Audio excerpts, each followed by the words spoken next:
What's up, everybody? It's the Iron Sun. Uh, the title is "Men Must Decide What Sacrifice, to uphold, to take." Um, so, I just wanted to talk about of uh, the psychology of male sacrifice. I think males have a very burden-like nature in terms of like the things that we do. We want to find a place to put all of our energy in, and this dream need not be very long. But so whether it's a relationship with the woman, now the sacrifice with the woman would be for the children. Obviously, I mean, for most men, it would go to that end. Sacrifice for a business, sacrificing your mind, your body, in order to make a business. Um, Again, to raise a family, the sacrifice would be to go out and work and toil and work and work and work in order to make ends meet for your family. That's a sacrifice. The other part of male sacrifice is honor. Men want to.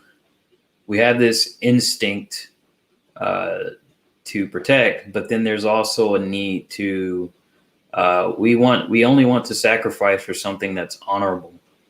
Uh, I think the true man decides to. Oh, hey, Harley. So this is just a chat between me and you, between me and everybody in here that watches the video. But I wanted to talk about the philosophy of male sacrifice today because I was watching a live stream and I saw there was a guy and he was with a group of women, and the guy was saying to the group of women, yeah, I wish, because these particular women were involved in a lot of dangerous activities in order to save children, like from trafficking. But the women were like, man, we really need more men to do this stuff. And then the guy was saying, yeah, guys, you got to step it up. You need to man up and go out and help because you got women here doing this thing. Basically, they were trying to shame. They were kind of trying to shame men as a way of saying, "Hey, you're not manly enough because there are women that are going out and being men." So, in order to be it, in a way, it kind of seemed like a form of control. When a lot of people tell men to man up, they're not trying to encourage the man to be more masculine. In a way, it's kind of like a disrespectful taunt. It is not like in a way that the man actually wants to respond. Um, the thing is, people have to understand. I understand that there are men in the past who just sacrificed their lives, even in war. There are some men who sacrifice themselves um, just willingly without even thinking about it. Give me a second. All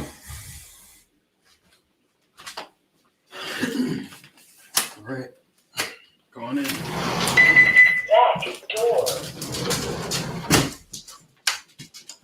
Thank you, doggy. So, anyways, like I was saying,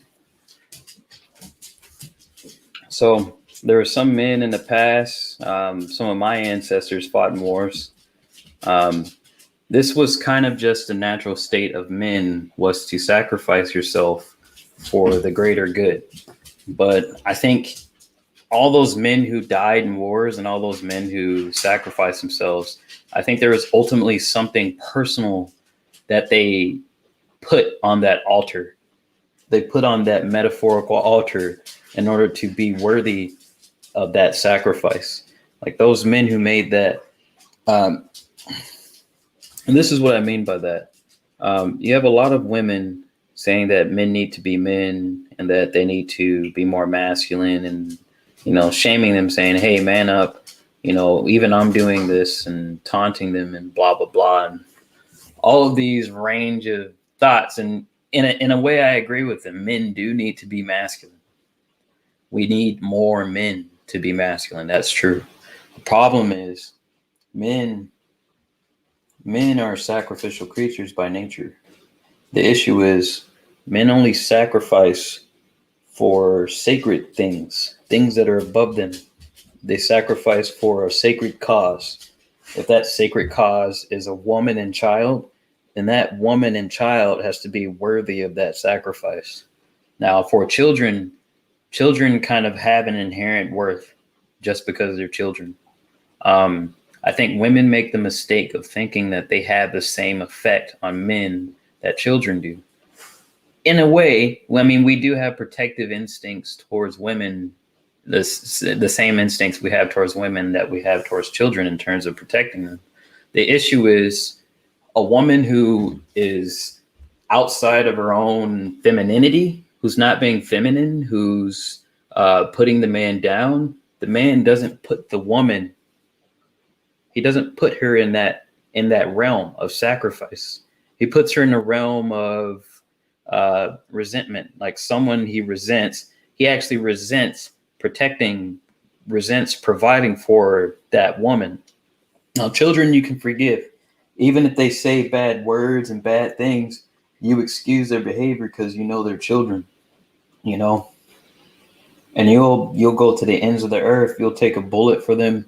You'll jump off a cliff and grab them, even if it means you have to hit the rocks. You'll shield them from the rocks, even if it kills you.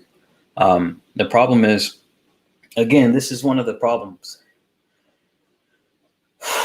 We can tell men to sacrifice themselves, and we've been doing that ever since the dawn of time.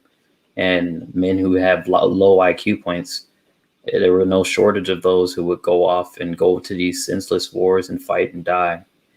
All I'm saying to the men is, I'm not saying not to sacrifice. Every man wants to find a sacrifice, something he can do for himself and, live up to. Every man has a standard. The thing is, you choose your sacrifices, right? So don't sacrifice yourself for something that's not sacred. This is especially true for women.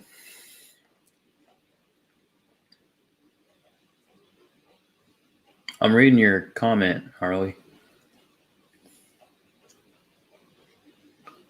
If men go out with these women to help them save these children.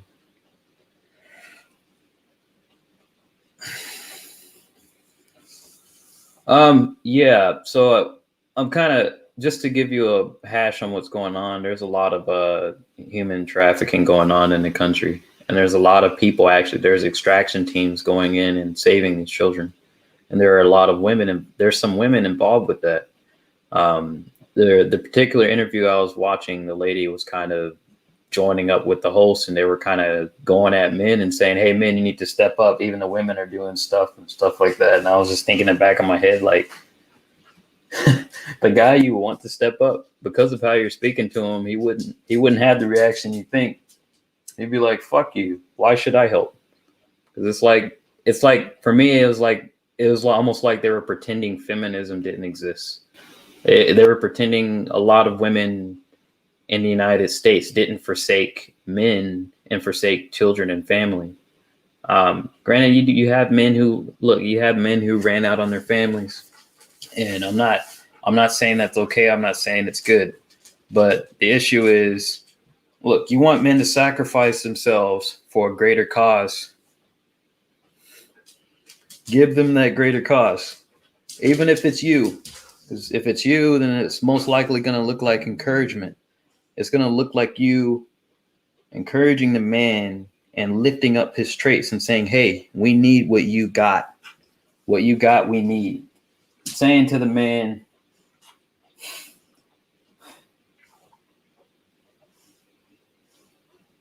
yeah, the world's in a tough spot right now.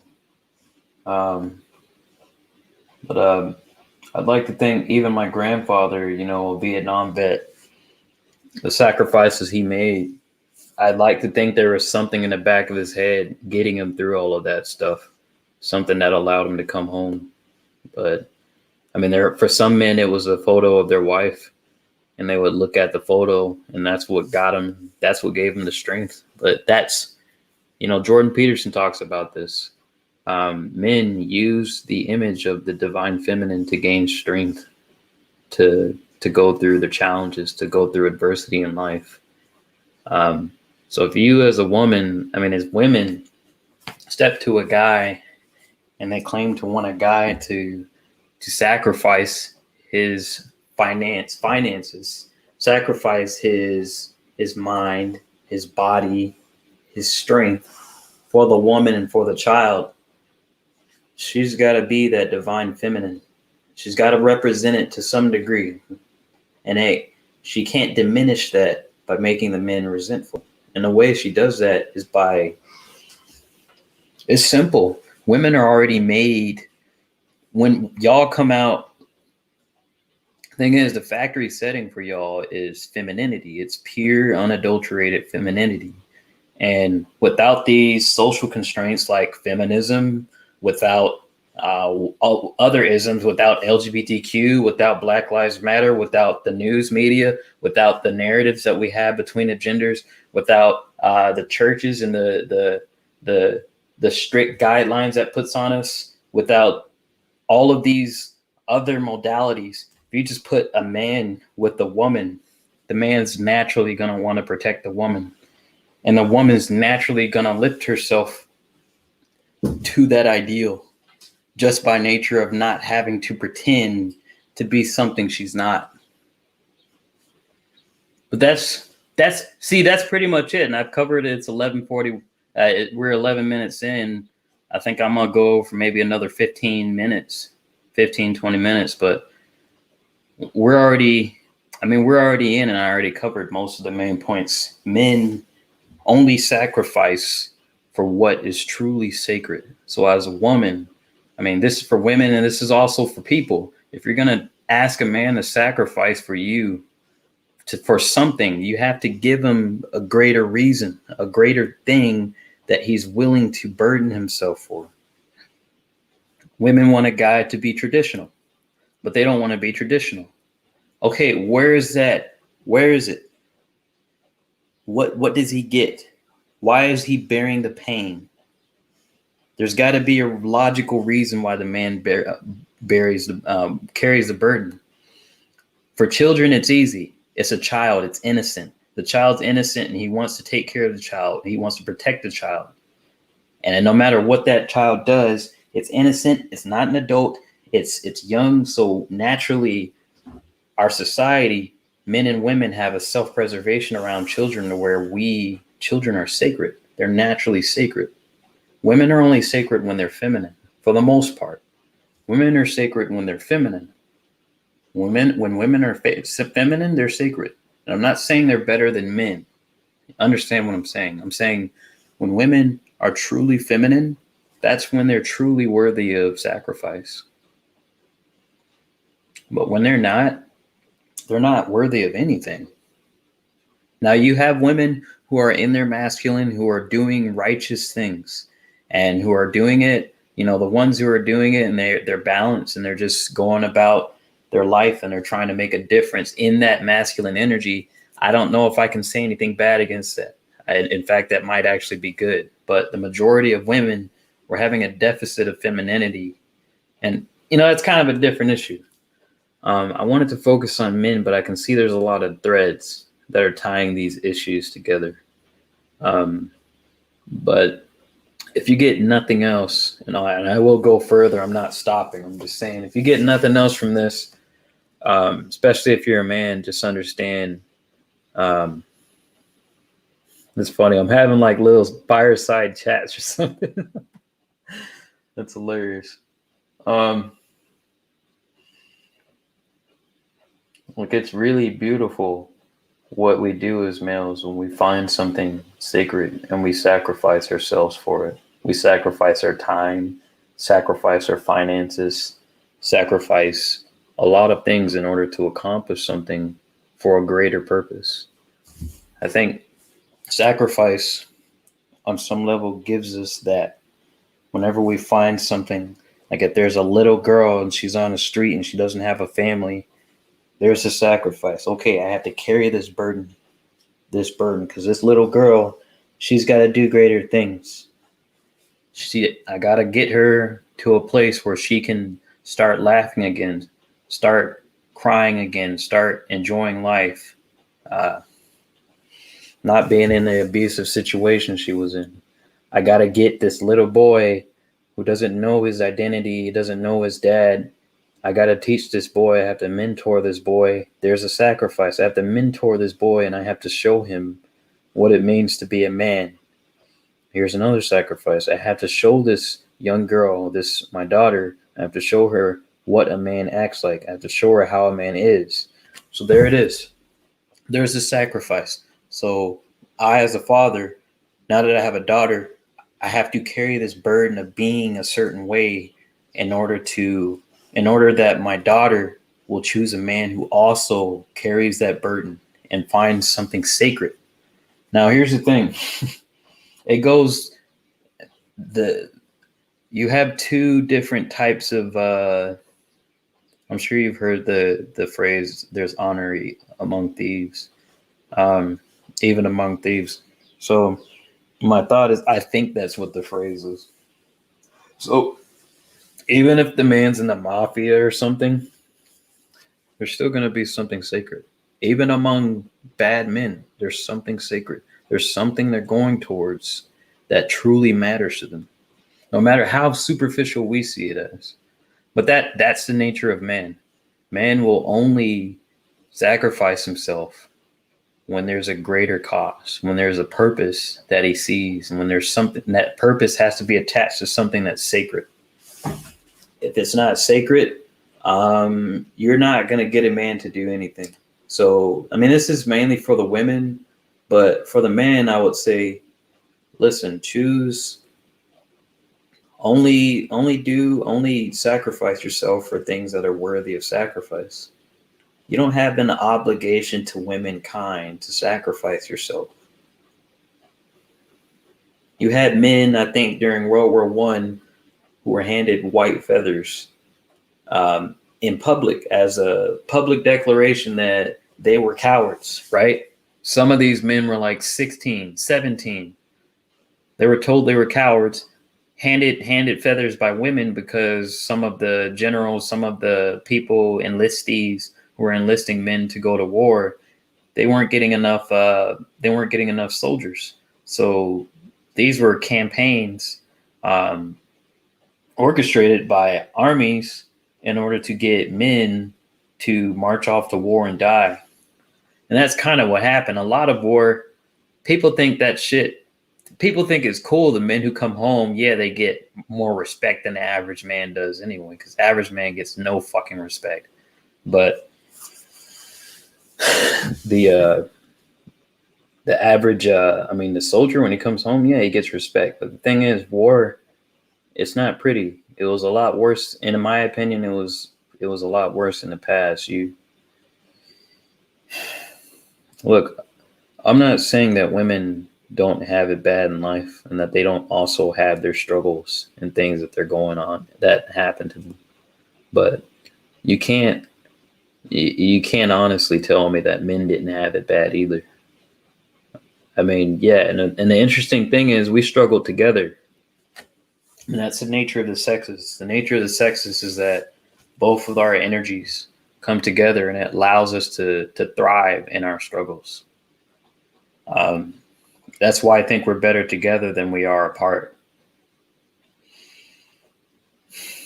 So the main purpose of this stream is just to say, as a man, you choose your struggles, you choose your sacrifice, your burden. But I would suggest only to sacrifice for things that are sacred, that are truly sacred, even if it's something like cleaning your room. That has value, right? Your room represents your soul. There you go. I made it sacred. So if your room is dirty, that means your mind, your soul, it's dirty. It needs to be cleaned. So then there, I just elevated. So every day you sacrifice your time to clean your room.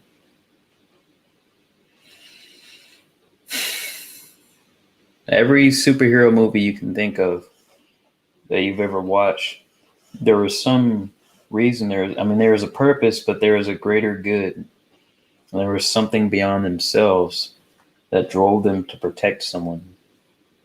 But that's all of those, most of those superhero movies, they're based off of the male protective instinct. Um, that's something that's kind of interesting. It's based off of that male honorability, based on a lot of aspects of masculinity. I mean, that's what now those folk tales and those superhero movies and shows and comic books, that's what they're calling to. They're calling to the deepest.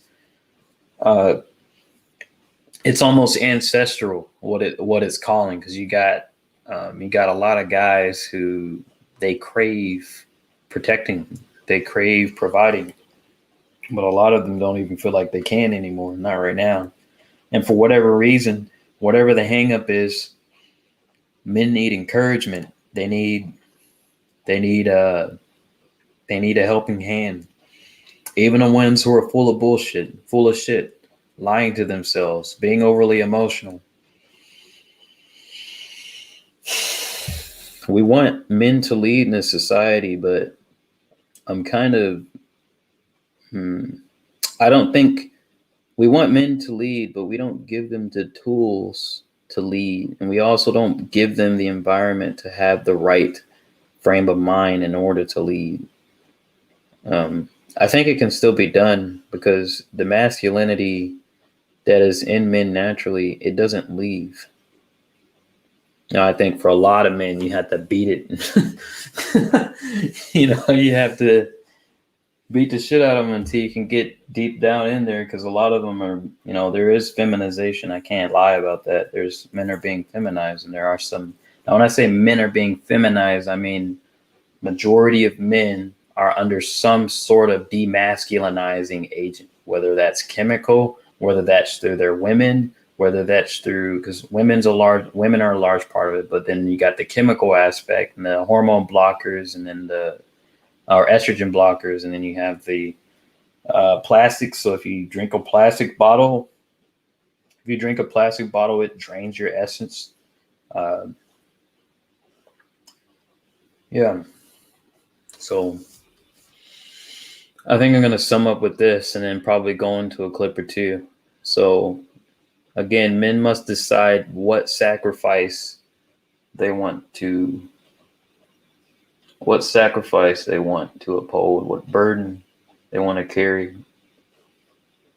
But the thing is, men will only sacrifice for what is truly sacred. So if you want to come to a man and tell him to sacrifice his life, his time, his finances, you're going to have to bring you have to give him a pretty good reason. Those are my thoughts. Let's see if I can find a video. Do one on the topic of male sacrifice real quick.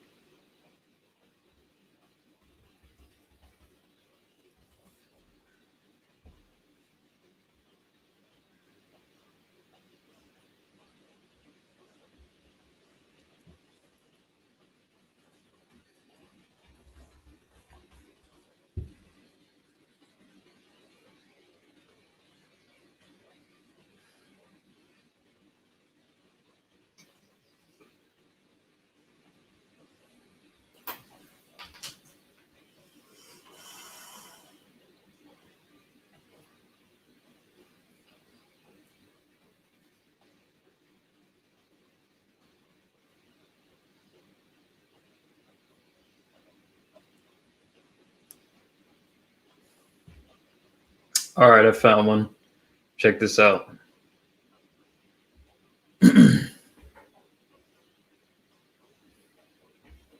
Yeah, and here's another thing. Sacrificing yourself for something that's sacred as well. Men also want to be remembered. So the whole sacrifice thing is part of it is, I mean, a lot of the school shootings you hear about, you don't hear about it, but there's a lot of the men in those situations, they end up jumping in front of a bullet for their wives or for their girlfriends. Um, And I know people in the MGTOW red pill community will call them simps or something like that, but it's just nature. It's a natural reaction. We're naturally designed. We're naturally driven to want to protect women and children. The only thing, I guess, the only issue red pill and MGTOW have with it, which I understand the frustration, is that women don't have that same natural instinct to want to protect and provide for us. And so when men don't get enough respect from women, it kind of causes us to lose heart, and it could eventually cause us to not to want to protect women or children, women at all, which is something I don't want to ever see. But I mean, we're on the fast track to that. I really hope we don't get to that, because that's not it's not something I want. So I'll try to be positive there. Here we go. Finally tonight, an extraordinary rescue and now an unbreakable bond. Stay there! Stay there! Don't move! The instructions were simple, but what was about to happen, incredibly hard. Pennsylvania resident Dan DeGregorio, along with other drivers and nearby residents, mobilizing after coming across this family trapped in rising waters during Tropical Storm Isaias. Daiso Duo and his family, including 4 children, stranded and in danger just west of Philadelphia, when suddenly a miracle appears. Out of nowhere, this backhoe comes out around the corner. And we immediately started screaming at the guy driving it. Hold on to that kid! Dan and 3 other Good Samaritans, all strangers, jumping into action. We're yelling at the dad, who's now about 15 feet away from the car with his baby in his arms. And he's almost going under, so we tell him, get back to the car. The group making a human chain. You got him? Yeah, off the case. Yeah, off the case. The frightening moments right there on the faces of those young children. Grab his hand. And this chilling moment with 12-year-old Ansuma. Stand up straight, stand up straight, stand up straight. Almost slipping away, Dan grabs him by the wrist. I'm not letting go. I'm not letting go of this kid. If this is what I was put here for, to save this one life, I'll do it. All of them make it to safety. That was 2 weeks ago. So did you hear that? If anyone was on, he said, if this is what I was put on here for, I'll do it, and I'm not letting go. So those instincts, protective. Now notice, I'm pretty sure some of these kids were, so this is where it's funny, because a lot of people try to make it a race thing. It wasn't even a race thing. It transcended that, because he wanted to protect those children. And he saw that as the greatest purpose in his life at that moment. That was the greatest thing he could ever do in that moment. It's beautiful. I mean, male sacrifice is a beautiful thing. It's just as beautiful as a woman who sacrifices herself for a child, who feeds a child, who gives the child breast milk, who stays and takes care of the child at home, who, protects the child from harm. It's just as beautiful. But that's what we need to recognize about it. Like, we really don't deserve sacrifice from males as a culture, because we're not helping males. And we don't seem to care about their needs. So anyone who says man up, they don't really have a good reason to want to do that. This particular guy chose his reason, he chose his purpose, and he saw that sacred thing. He saw that sacredness, and he decided to rise to that. But the average man will rise to that. That's the thing. Unless the person, now there are exceptions. You have men that are evil, of course. You have women that are evil. But this is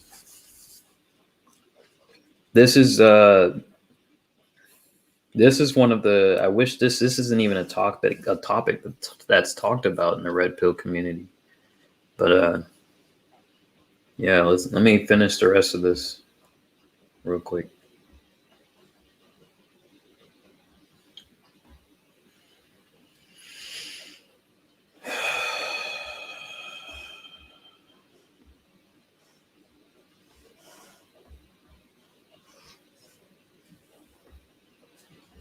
and just yes, the wrist. I'm not letting. And this chilling moment with 12-year-old Ansuma.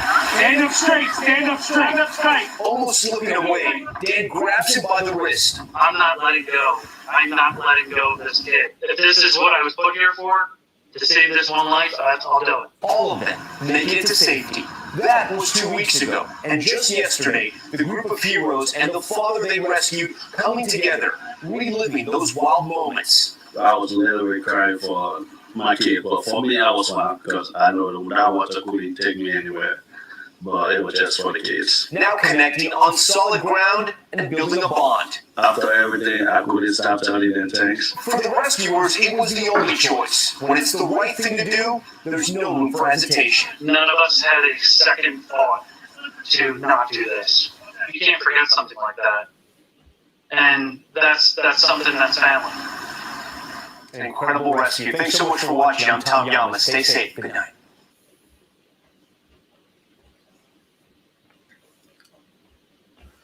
So another cool thing about that and videos like it. So the thing is, whenever you have people who are put in a situation, I mean, yes, I'm talking about men, but I'm going to go general for a second.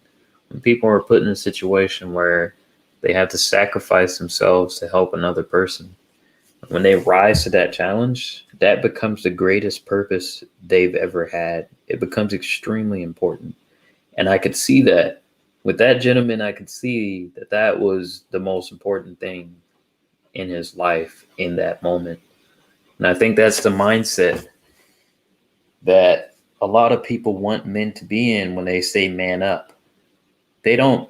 Here's the thing. If you're saying man up because you just want the result, you want the men to solve the problem and that's it. Now, a logical person would look at that and say, okay, that makes sense. You say man up because you want certain result. But here's the thing. You got to factor in what the person you want to do something actually wants as well. They want to be remembered. They want to be admired. They want to be respected.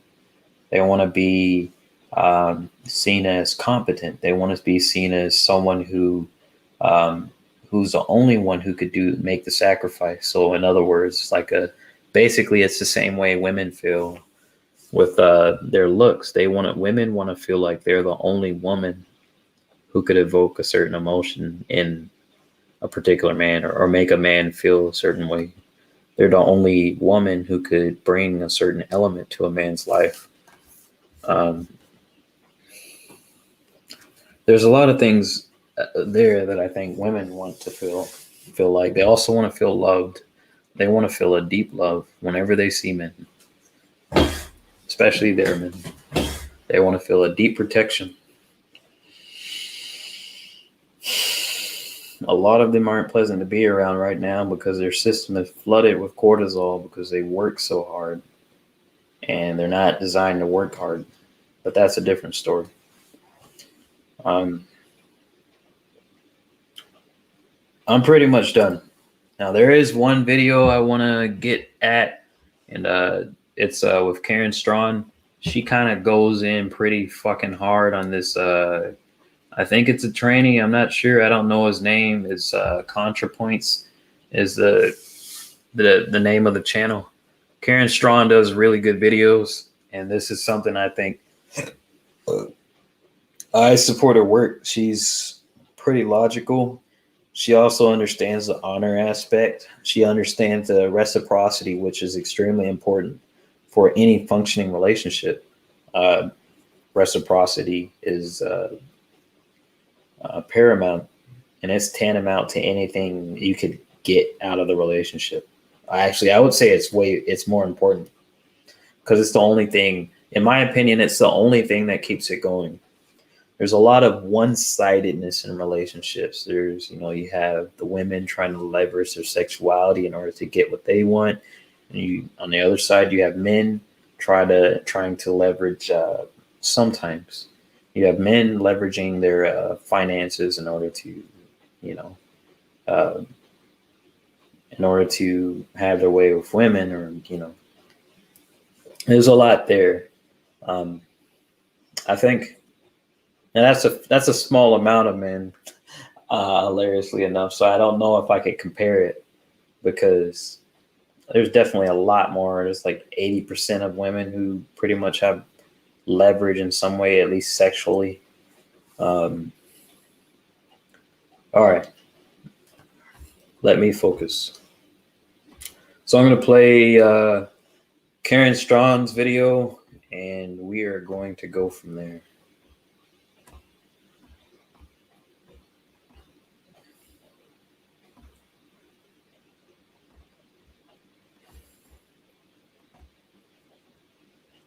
I'm going to cut in the middle of it.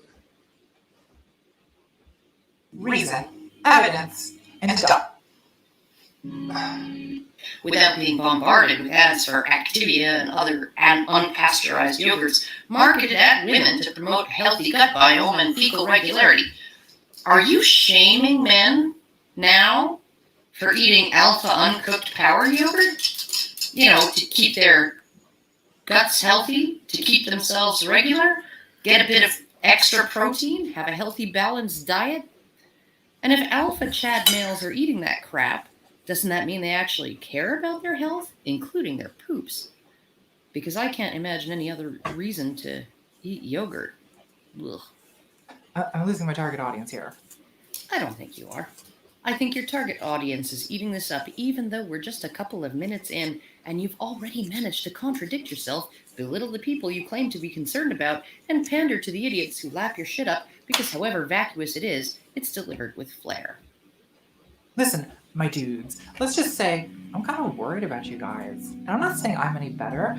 To be clear, I'm not okay either. There's like 15 jars of urine in my refrigerator right now. Yeah, that's right. Women P2, okay? Get over it. I had no idea that women P2. I personally never had. And yes, you're not okay. I'm so sorry if this offends your male notions of feminine delicacy, but I, for one, will not be shamed by your patriarchal bullshit. What you appear to be doing here is confessing to your audience that you're mentally ill. If there's anything I'm 100% confident of, is that we as a society should be taking advice from people who store their pee in jars in the refrigerator. Then again, where else are you going to store them? You boys, you're very rational, aren't you? Oh, I suppose I was too. I admit that these days rationality, it's something I struggle with, both as a biological female and as a Pisces moon. But when I decided I wanted to make a video for men, ContraPoints, for him, I started brushing up on my reasoning skills because I want to be so fucking rational for you. So to prepare for this video, I read Newton's Principia Mathematica, Wittgenstein's Tractatus Logico-Philosophicus, and of course, the philosophical classic, The Rational Male, by Royo Caliente. So my mind is well lubricated, and I'm ready for what I have no doubt will be a penetrating, intellectual interchange. Well, I know that when I want to connect with an audience in order to express concern for them, the first thing I do is mock and ridicule them. And the second thing I do is portray them as intellectually inferior to me. Look, I want to play by your rules, okay? So there will be no emotions in this video. Oh, and essentially describe the stereotype as the blanket reality. No emotions? Really?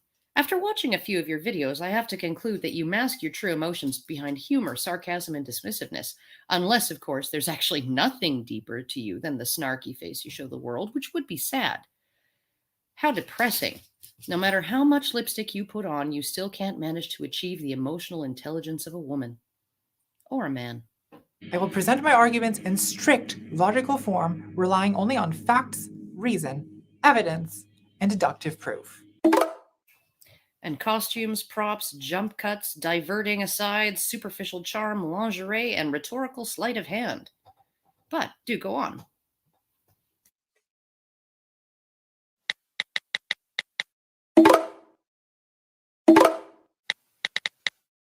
Actually, you know what?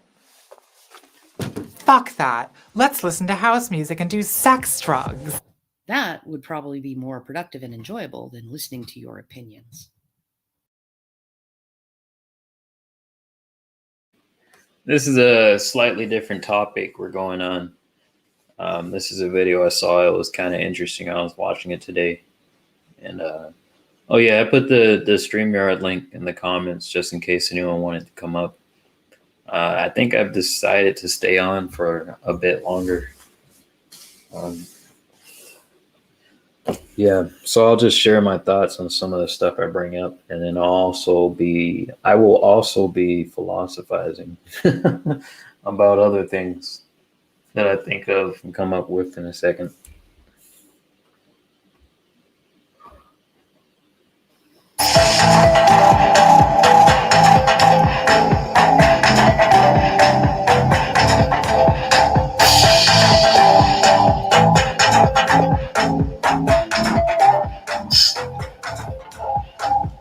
I'm pandering to the male gaze. Oh, and the male straights. No, Natalie. Pretty sure that's just your own narcissism. Or maybe this and all your other eccentricities like the elaborate set dressings and campy costumes, the snark, the various puns, double entendres, silliness, and witticisms is just a means to obscure your actual thesis. Wouldn't want the listeners to spend too much time thinking about what you're actually saying. If so, it's more creative than the lightning-fast jump cuts other SJWs use to rush the audience on to the next dubious assertion before they've had time to absorb, let alone question the last one. So yeah, kudos for originality, I guess. Not that we know whether there's even a thesis buried in this video as yet. God, I love attention. Hey, Gorge. Hey, Gorge. Hey, Gorge. Okay, I'm ready. Let's crack open a cold one, boys. My hands are too pretty to open the can. I need a man to do it for me. Help! Fuck it. Woo. Okay, that's super fucking great. Hey, Gorge. Hey, Gorge. If there are any women still watching this video, I'm really sorry about all this, unless you're into that sort of thing. If this was a video of you pulling your best attempt at an odalisque without ever opening your mouth, yes, I would be into that sort of thing. From a purely aesthetic point of view. Gorge. In which case, how very dare. I'm a good Presbyterian. And by Presbyterian, I do mean pansexual. Hey, how are y'all? Look, the video is about men, so I'm trying to be attractive to men. Why is that necessary? First off, the value of your opinion is not contingent on your level of attractiveness. A multitude of studies have replicated what we all learned from Ripley, Vasquez, G.I. Jane, and dozens of other female characters popular with men. It's when a woman downplays her femininity that men start taking her ideas and competencies more seriously. What do you want to be known for, Natalie? Your intellect or your underpants? Or is the second?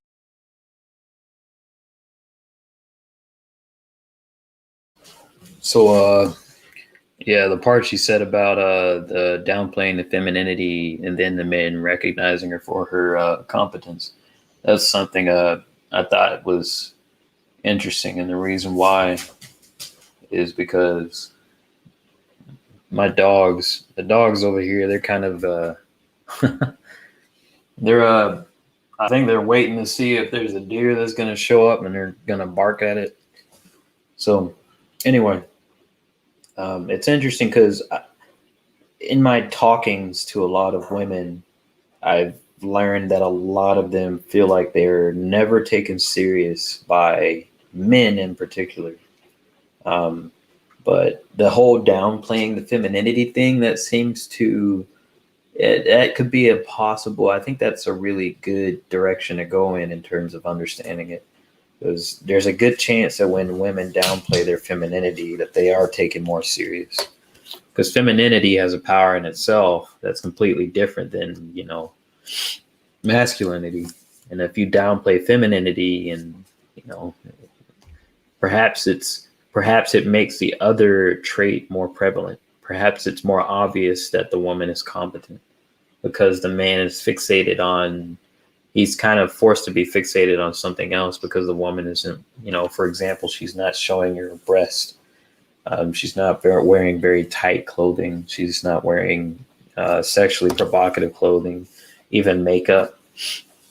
Because there's a lot of women that show up to work and they'll wear makeup, which is designed to attract sexual attention. But I'll go beyond that.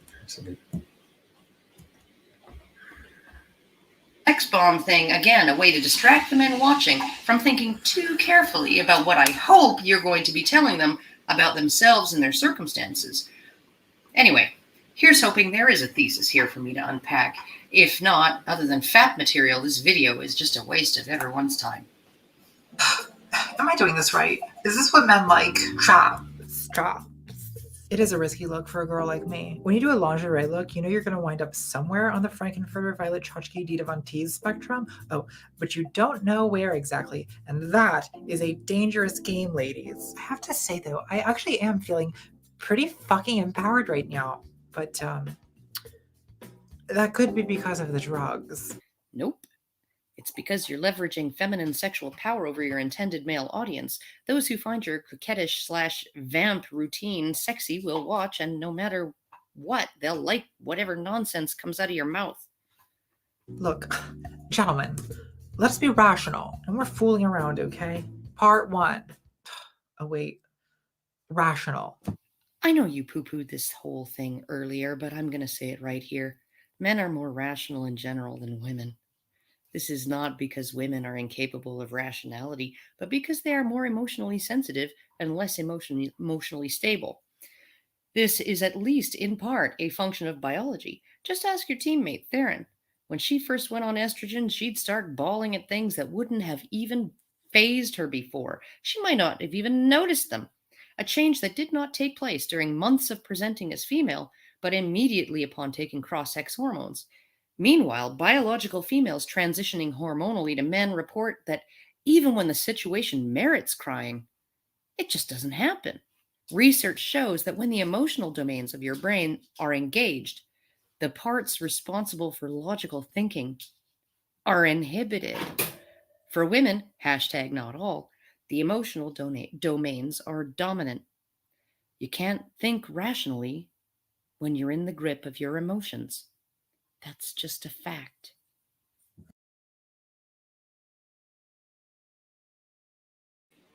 So it's kind of a holy shit moment.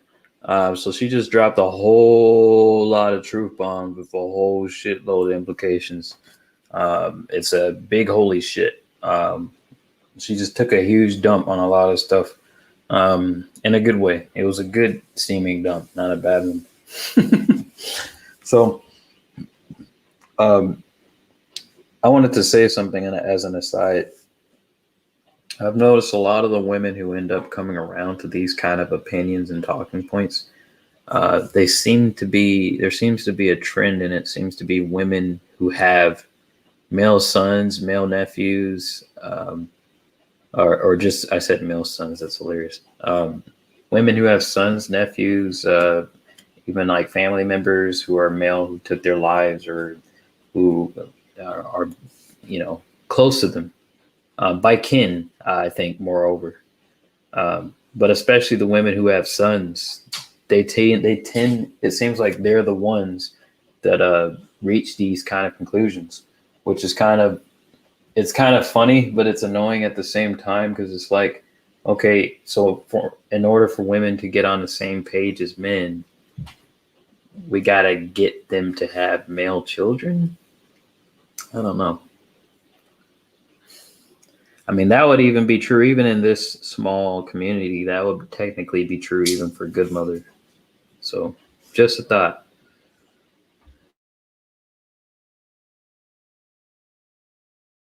Axiom 1.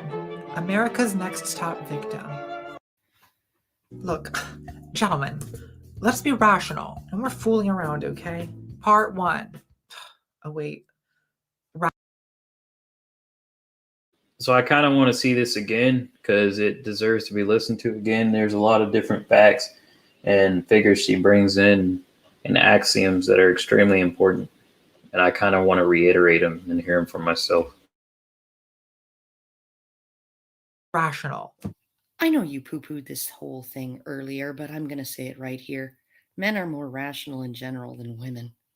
This is not because women are incapable of rationality, but because they are more emotionally sensitive and less emotionally stable.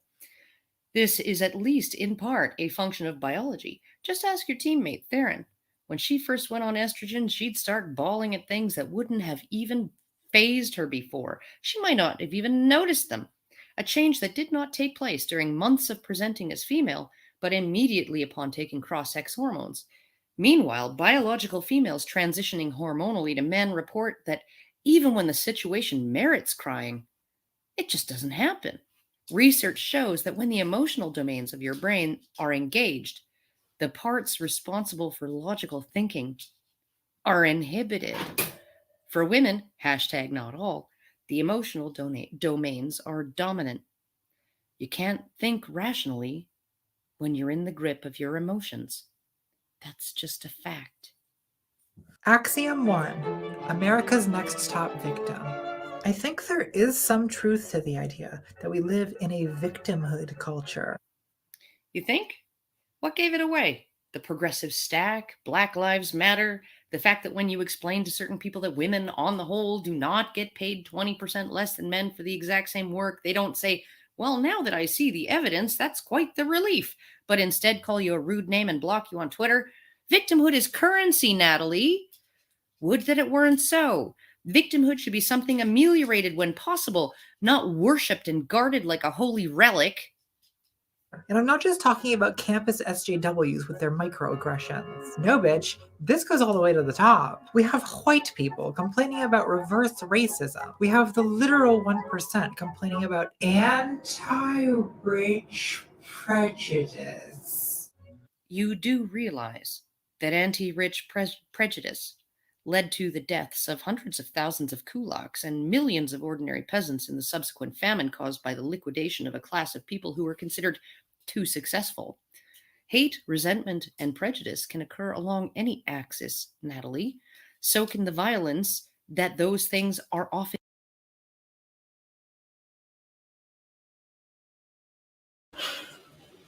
I'll be back. I'm gonna put my dogs up. It'll take a second.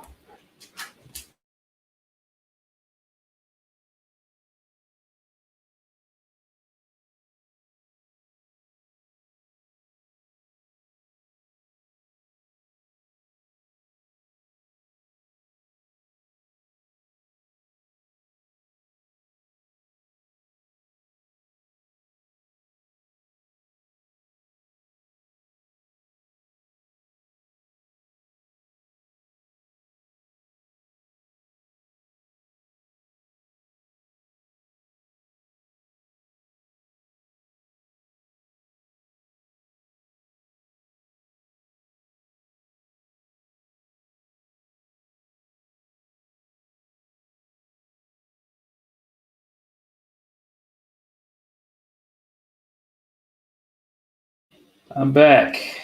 All right. Get back to the video. Used to justify. Hold on.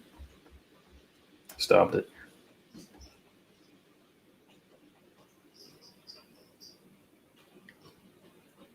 I think they're knocking at the door. I'm gonna have to put them in their cage. Hold on.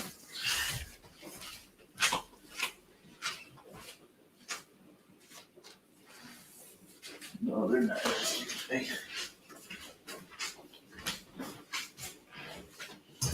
All right. Okie dokie.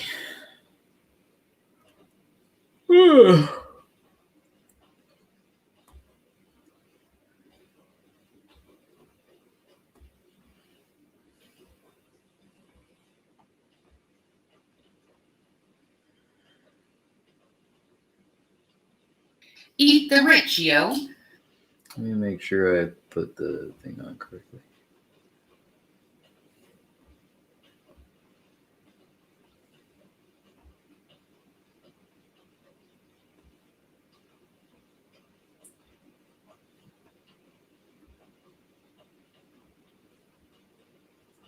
The wealthy are openly hated by many, as are whites, as are men. This is culturally permissible because as a group they are perceived to have more power and to be the progenitors of injustice. Genocides all begin with a victimhood narrative, where the targeted group is portrayed as being privileged above others or as having unjustly taken something away from the group doing the targeting. I'm certainly not defending the system of corporatism that allows a handful of multi-billionaires, who like you Natalie Wynn, to wield more influence than the entire rest of the electorate. But let's not deny that the wealthy are openly detested and that this form of class hatred is seen as not just permissible, but just.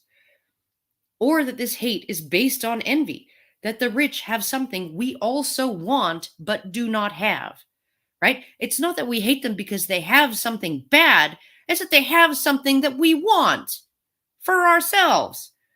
Or that if you were born into wealth, you'd likely be a champagne socialist like all the others, condemning poverty and xenophobia from your 16-bedroom mansion, none of whose rooms are available to house homeless Syrian refugees. That must be super fucking hard for you. We have the heterosexual agenda organizing straight pride parades, flaunting their sexuality in the faces of children who are trying to raise a family and protesting in the street like a bunch of. I'm almost positive that the straight pride parade is a form of in real life shitposting, Natalie. When 90% of the multi-billion-dollar corporations in the US, all of them headed by those terrible, horrible, no good, really bad rich people, mind you, rainbowify their corporate logos for an entire month to proclaim how much they love the gays and other assorted alphabetisms that should signal to all of us that we've mostly reached the point where pride parades are no longer necessary. I will grant you that trans issues remain a significant social concern. Maybe we should just have trans pride parades you could attend in your underpants, and all would be right with the world. And so, of course, because there was women's rights, there has to be men's rights too. Actually, no. That's not why. The reason why there has to be men's rights is because certain rights others are entitled to are either not granted to men at all or are regularly infringed by law and policy. And yes, some of those issues have been caused or exacerbated by feminism, which is not synonymous with women's rights, bitch. But a lot of them did not originate with feminism. Male-only military.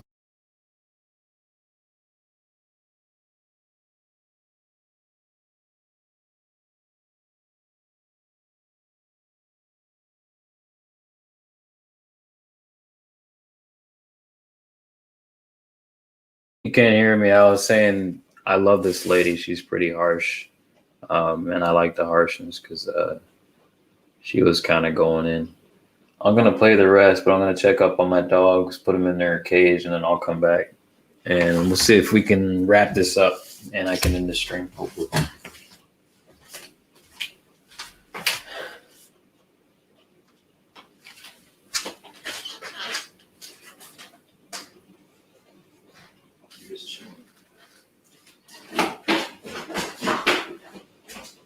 Tina, let's go. Downstairs. Go.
It says that there's people in here, but they must be lurking.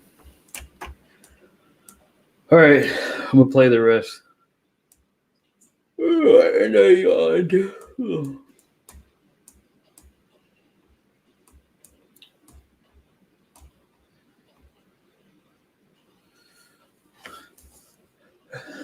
Military conscription is a men's rights issue because in most countries, only men are forced to serve during a draft, and in the vast majority with mandatory service, even in peacetime, it's also male only. Interestingly, did you know that in South Korea, Men have to serve for 22 months after turning 18. They're paid less than minimum wage. Meanwhile, their sisters go straight from high school to university. Until recently, men had been able to leverage their service as partial credit in university programs they entered 2 years later than their sisters did, after serving their country for a pittance. But women's rights groups insisted this gave men an unfair advantage over women, so now they're not allowed to do that anymore.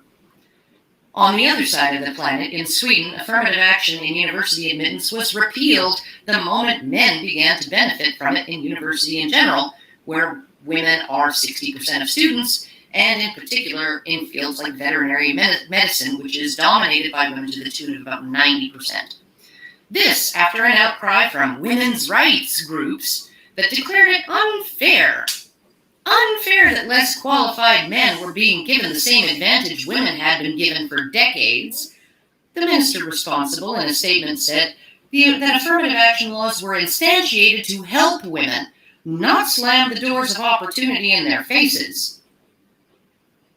And in the U.S., well, male dominance in post-secondary was considered a massive problem in the 60s and 70s, and corrective action was taken. What most people don't know is that up until the 1940s, there wasn't much of a gap at all. The gap between men and women in post-secondary was a direct result of the GI Bill, which gave veterans, many of whom had been drafted against their will, grants, low-income loans to purchase houses and start businesses or to get an education. Oh, what a strange, strange world we're living in, that a token of appreciation from a government given to the men who were subjected to an involuntary servitude on its behalf could be so convincingly reframed as an unfair male privilege that oppresses and marginalizes women. I've been hearing about men's rights for my whole adult life, and I've always been very skeptical, because in my experience, online men's rights activism in practice always looks like this. Women try to do a good thing to solve a real problem, and then a man shows up to say, well, what about men? A real problem for both sexes that is being portrayed as a gendered problem targeting women specifically. When the claim is women are oppressed because online harassment, then why wouldn't some men acquainted with the statistics come in and say, actually, that's just a people problem, not a women problem? You ever wonder how effective a treatment is going to be if the diagnosis is wrong? If the goal is to create an environment where women don't feel afraid to express their opinions online, how effective is it telling them, falsely no less, that they suffer harassment online for just being women? How is the internet hates women with opinions narrative helping women when the reality is that the internet hates anybody with opinions pretty much equally? Or when the reality is that the internet hates men with opinions more than their female counterparts, which it does. Just FYI. Men also get harassed. Why aren't you talking about men? And is this man actually involved in activism to stop harassment against men? Of course he's fucking not. He doesn't give a shit. He's a troll. His contribution to the conversation begins and ends with what about men? Sure. And your contribution to the conversation begins and ends with who cares? You're killing my women are victims buzz here. Don't you have anything better to do than to cramp my style with your facts and shit? What about them, honey? For this video, I decided to actually do some research for once, and the first thing I did was read the foundational text of the modern men's rights movement, which is The Myth of Male Power by Warren Farrell. Actually, I listened to the audiobook because, let's be honest, reading is hard, but as I was listening, I admit I thought it made more sense than I was expecting it to. Basically, Farrell says that second-wave feminists rightly fought against the traditional gender role that confined women to domestic servitude. That role only ever existed for about 100 years, and even then only for the upper 40 to 60% of society. While mothers were attached to their children in ways men were not, most notably through pregnancy, confinement, and breastfeeding, the vast majority of men and women through history, whether serfs or tradesmen, operated their businesses out of their homes. The primary difference between men and women was not that men were less obligated to a role defined by domestic servitude, since the domicile was the headquarters of the business and the family was the primary economic unit. It was that men, and not women, were also obligated to a role defined by economic and military servitude to those above them. That is, taxation and conscription. Betty Friedan's problem that has no name was not the female traditional gender role. It was boredom. In fact, Emmeline Pankhurst argued that women should have the vote in order to gain the political power to free themselves from the drudgery of paid work. And freed they were, not so much by political enfranchisement, but by the effort and sacrifice of men who formed the front lines of movements demanding better wages and working conditions and a bigger piece of the pie, often in the face of corrupt police and hired thugs who had carte blanche to beat and intimidate them. And then less than 100 years later, Pankhurst's feminist philosophical descendants were arguing that women required to be emancipated from their emancipation from the drudgery of paid work. Why? Because the privilege of not having to work is a form of oppression. At least. Oh shit! You can't really make this up. What she's saying. I'm gonna have to do some research on Emily Pankhurst, I believe her name is. So I got a book coming from Amazon.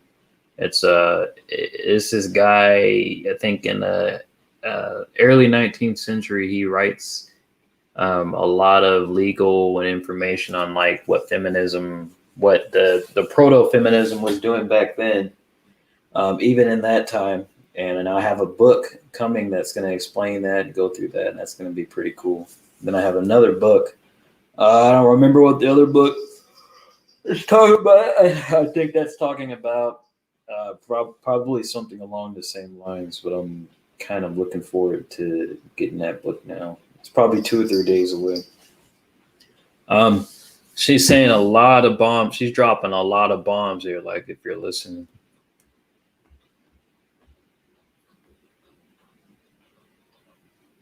Oops.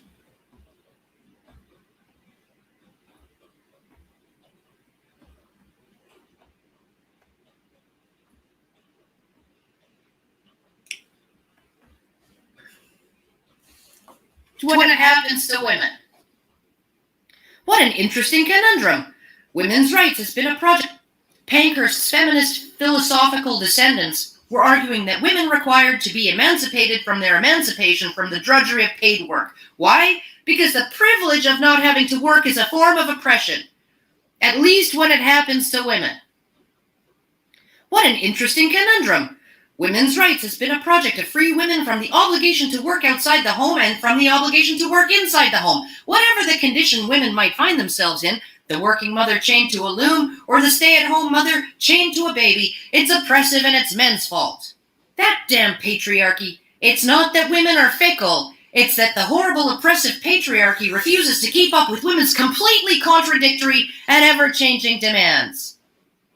But he argues that the feminist idea that men have all the power in society is actually an illusion, because the traditional gender role for men is just as oppressive.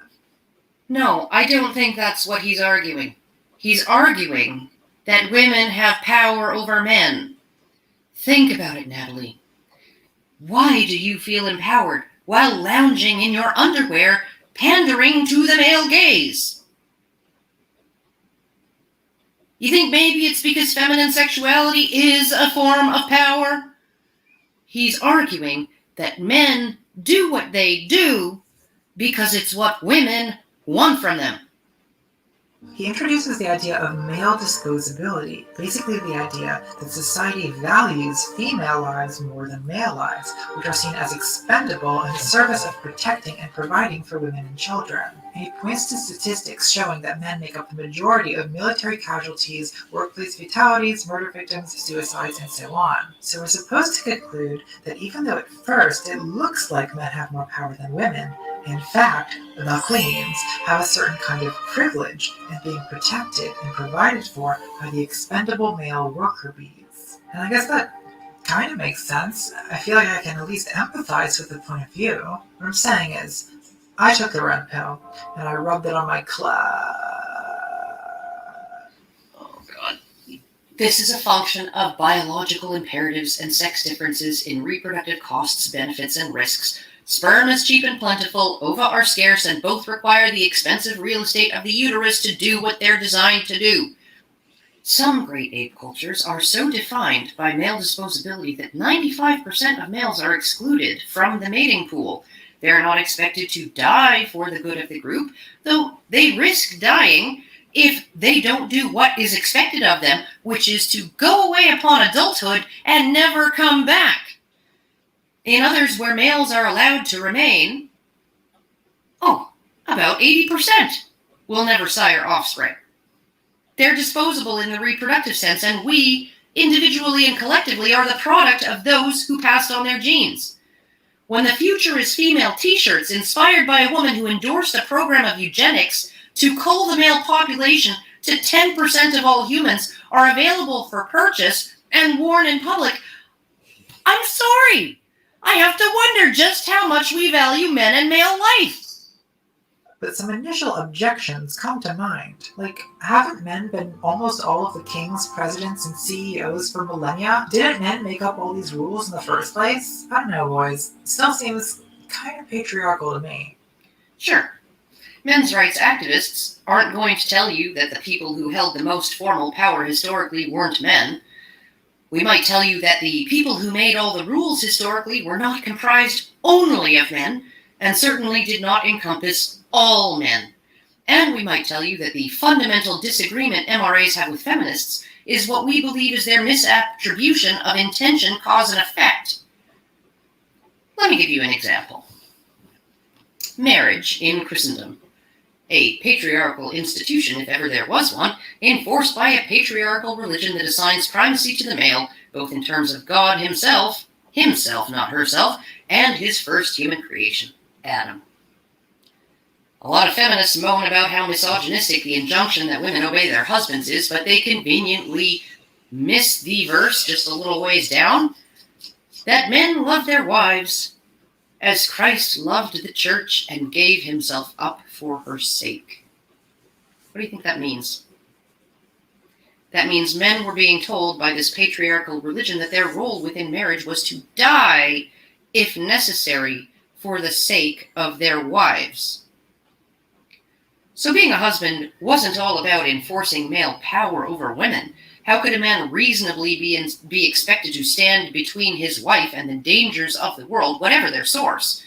If she had no obligation to duck when he said duck, run when he said run, be silent when he said be silent, and obey the rules he set for everyone in the household, so he wouldn't find himself prosecuted or executed in their stead. I mean, keep in mind, the time period we're talking about here. Rates of honor-based killings and of legally sanctioned executions were appalling. And no, honor-based killing is not just killing of women. If a husband could be held socially or criminally accountable for his wife's misdeeds, it's hard to argue that this situation didn't put her in a position of incredible power to put him at risk of death based on her behavior alone. I mean, let me put it this way. The president's security detail has one job: keep him safe. They're expected to die, if necessary, in the service of providing that safety. And you know how that works? He has to obey their instructions. If it's not safe to fly to a memorial service, he doesn't get to overrule his security team or the flight crew. If he's told by his Secret Service detail to leave a function early and by the back door, oh yeah, you better believe he's expected to obey.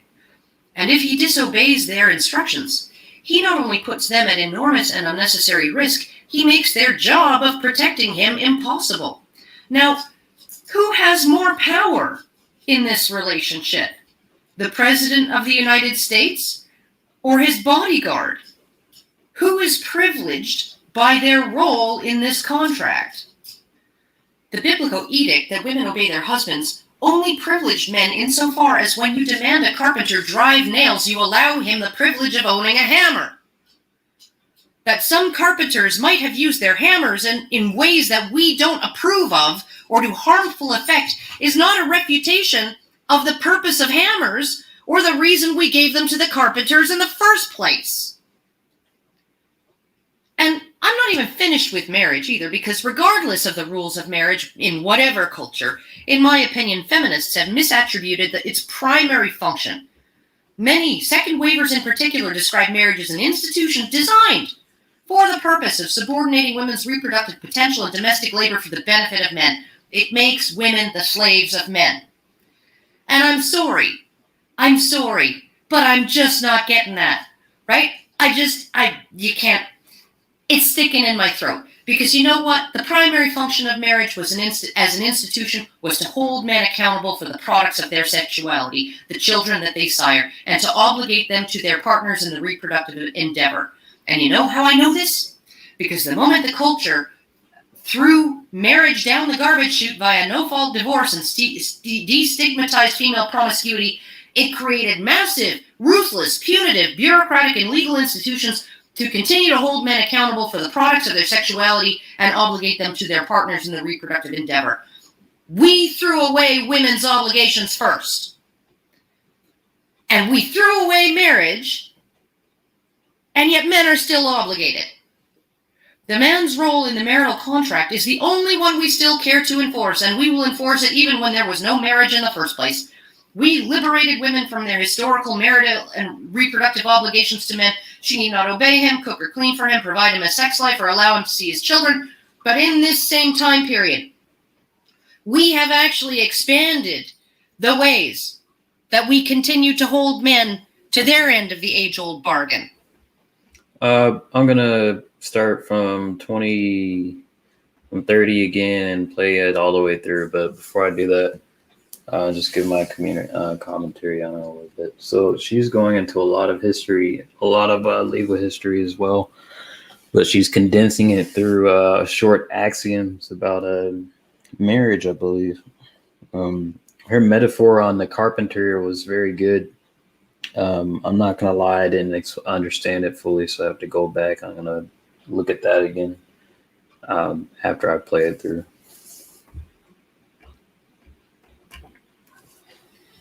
He has to obey their instructions. If it's not safe to fly to a memorial service, he doesn't get to overrule his security team or the flight crew. If he's told by his Secret Service detail to leave a function early and by the back door, oh yeah, you better believe he's expected to obey. And if he disobeys their instructions, he not only puts them at enormous and unnecessary risk, he makes their job of protecting him impossible. Now, who has more power in this relationship? The President of the United States or his bodyguard? Who is privileged by their role in this contract? The biblical edict that women obey their husbands only privileged men insofar as when you demand a carpenter drive nails, you allow him the privilege of owning a hammer. That some carpenters might have used their hammers in ways that we don't approve of or to harmful effect is not a refutation of the purpose of hammers or the reason we gave them to the carpenters in the first place. And I'm not even finished with marriage either, because regardless of the rules of marriage in whatever culture, in my opinion, feminists have misattributed its primary function. Many, second waivers in particular, describe marriage as an institution designed for the purpose of subordinating women's reproductive potential and domestic labor for the benefit of men. It makes women the slaves of men. And I'm sorry, but I'm just not getting that, right? You can't, it's sticking in my throat. Because you know what? The primary function of marriage was as an institution was to hold men accountable for the products of their sexuality, the children that they sire, and to obligate them to their partners in the reproductive endeavor. And you know how I know this? Because the moment the culture threw marriage down the garbage chute via no-fault divorce and destigmatized female promiscuity, it created massive, ruthless, punitive, bureaucratic, and legal institutions to continue to hold men accountable for the products of their sexuality and obligate them to their partners in the reproductive endeavor. We threw away women's obligations first. And we threw away marriage, and yet men are still obligated. The man's role in the marital contract is the only one we still care to enforce, and we will enforce it even when there was no marriage in the first place. We liberated women from their historical marital and reproductive obligations to men. She need not obey him, cook or clean for him, provide him a sex life, or allow him to see his children. But in this same time period, we have actually expanded the ways that we continue to hold men to their end of the age-old bargain. Which came first, male privilege or male responsibility? And finally, the causal relationships feminists espouse that gender roles are a product of patriarchy, they have the causality exactly backwards. Patriarchies are an emergent property of biologically imposed reproductive roles and potentials within certain environments. They are stable, functional, and productive to the point that they are the sole model by which societies become civilizations. Without patriarchy, nothing visible on screen in your video would exist, and no one outside of that room, if the room itself even existed, would have any way to look at you lounging there in your underpants.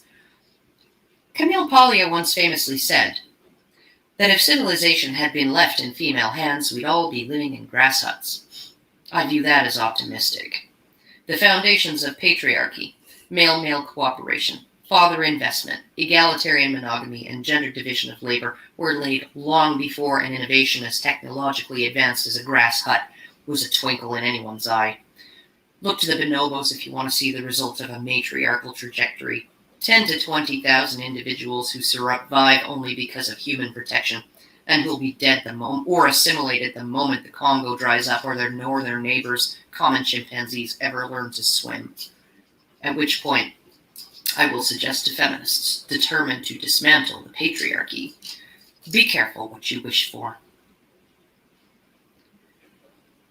Anyhow, I think I'm done for today.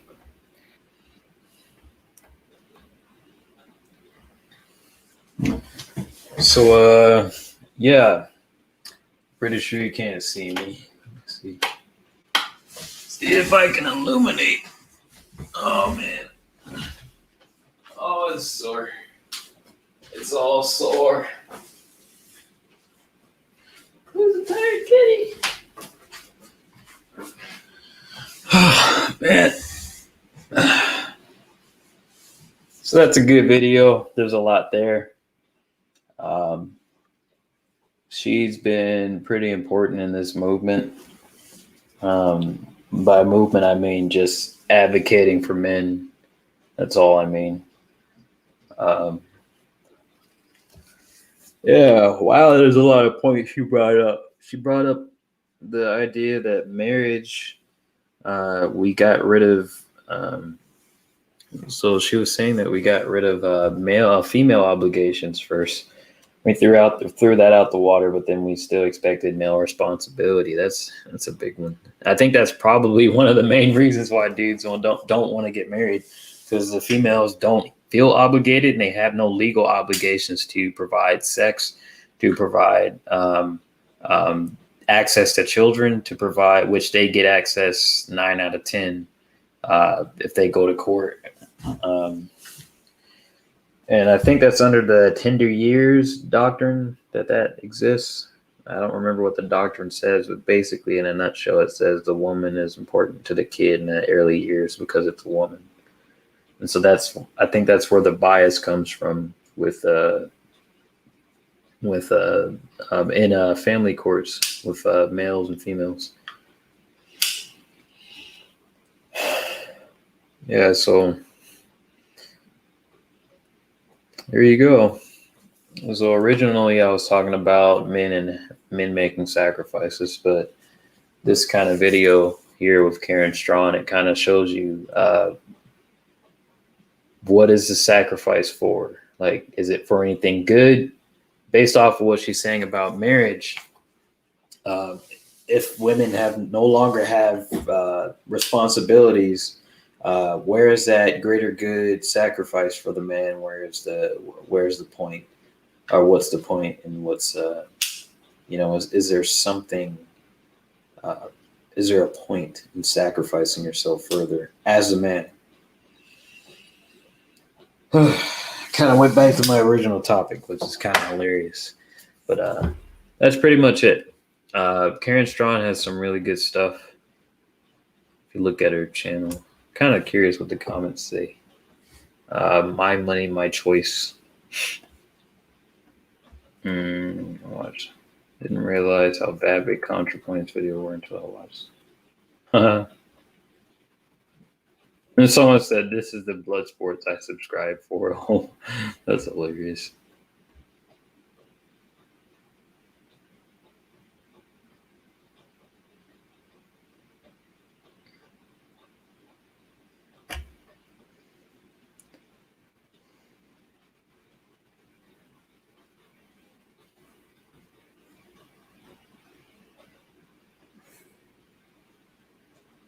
Oh, so this one person named, let's see if I'm okay on that.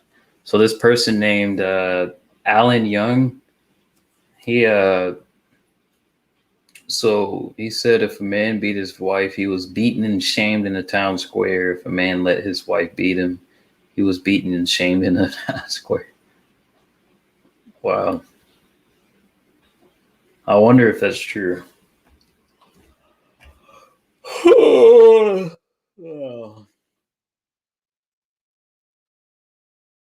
And Nathaniel Clayball says there's no evidence that it was real. And Alan Young, okay, he was being funny.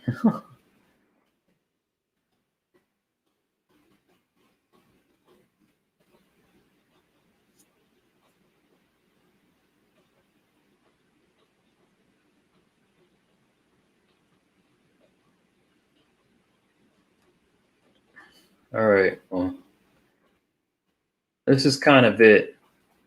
I think this was a good stream. This is pretty much all I got for this. This was a good stream. That's all I got.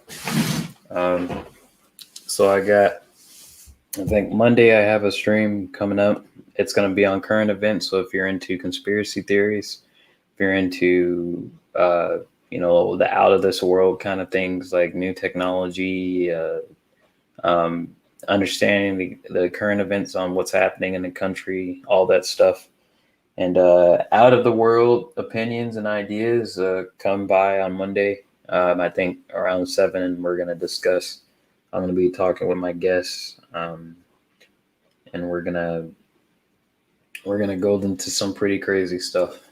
So, yeah. By the way, for all that we're on, thanks. You can see I'm yawning because I'm tired. Oh boy. Anyways, y'all have a good night. I'll be on a stream Monday, and I might do one sooner than that. Depends. I'll probably have to call the lady again, the therapist, and get that stream going up too. So I'm surprised all of this stuff is going in a good direction that I like.